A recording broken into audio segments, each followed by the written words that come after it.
Hi guys, it's Claire Akin with the Fiddle Leaf Fig Plant Resource Center, and today we're going to do another one in our series of what's wrong with my Fiddle Leaf Fig. Now we get questions all the time, dozens of people emailing us with pictures of problems going on with their plants, and so I thought it'd be helpful to just do a quick video to tackle one of these problems and kind of go through my process of figuring out what's wrong with the plant by looking at photos.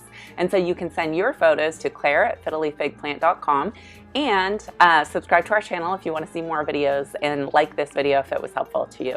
Today's question of the video is, what is the biggest symptom of a problem that you've seen with your Fiddle Leaf Fig?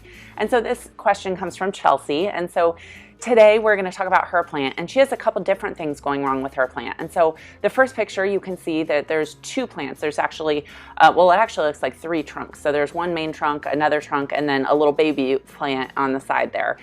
The main problem that is happening with her plant is she's fertilizing it. She believes that it's getting enough light, getting enough indirect sunlight from where it's placed. She's fertilizing it, and she believes that she is not overwatering it, that she's only watering it when the soil meter reads a 4 or less.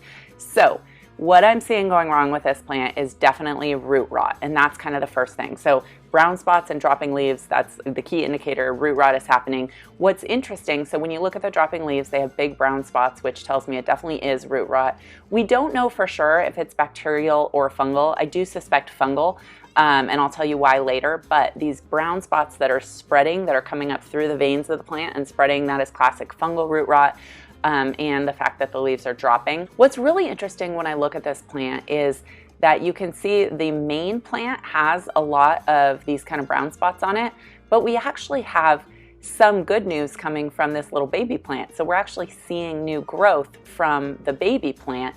And so when you see new growth, that's always a good sign. That means that your plant isn't facing any huge hardship and that it's getting the nutrients and the light that it needs. So this new baby leaf means that maybe it is getting fertilizer, maybe it is getting some light.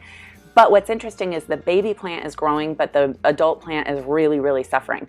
That tells me that the baby plant's roots are very shallow at the surface, and maybe at the surface level, the plant is drying out, but the bigger plant has roots that are going all the way down to the bottom of the container, and those are probably soaking wet. They're not draining well, and they have a fungal root rot infection because they're sitting in water. So that tells me maybe the top half is getting dry, but the bottom half is still very, very wet. And so that's why Chelsea is putting in the moisture meter at the very top, and it's reading okay. She's watering again, but the plant is just sitting in water at the bottom.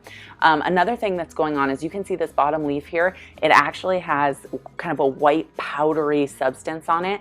It has yellow spots, it has brown spots, it's a mess.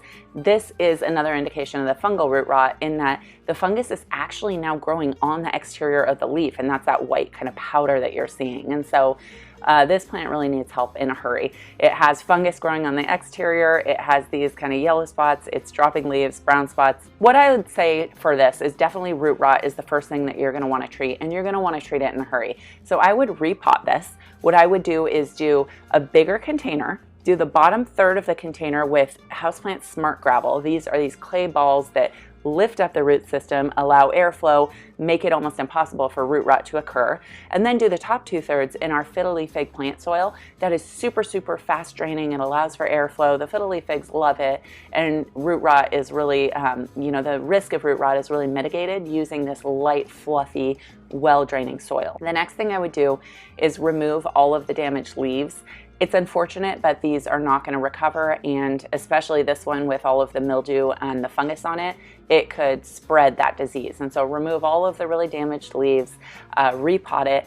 And then the other thing that I would say is when I look at this picture of where it is sitting in her home, it may be that you think that it's getting a lot of light, but the problem is that the plant is used to a lot more light. And so the reason that it's suffering and it's dropping leaves is it went from more light to the amount of light that it's getting now. And from this picture, it doesn't really look to me like it's getting quite enough light. So if it's possible to move it to a sunnier location, even just for a month or so for it to acclimate, then you can move it back to this location. It'll really help in your plant's recovery. So our root rot treatment is designed to stop this infection within 24 hours, whether it's bacterial or fungal, and to help kind of bolster your plant's own immune response to not only stop the infection, but help it recover and help protect its root system going forward.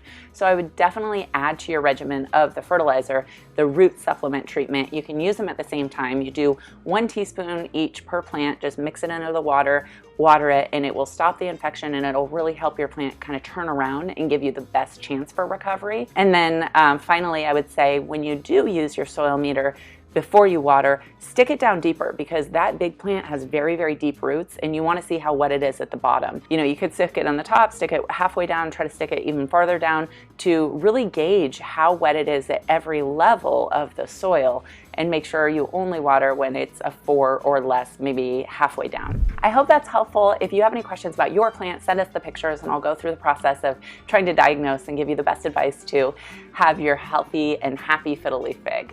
Thank you so much for watching. Give this video a thumbs up and check out our Facebook group where you can post your photos and get answers to your questions. Thanks so much for watching. We'll see you soon.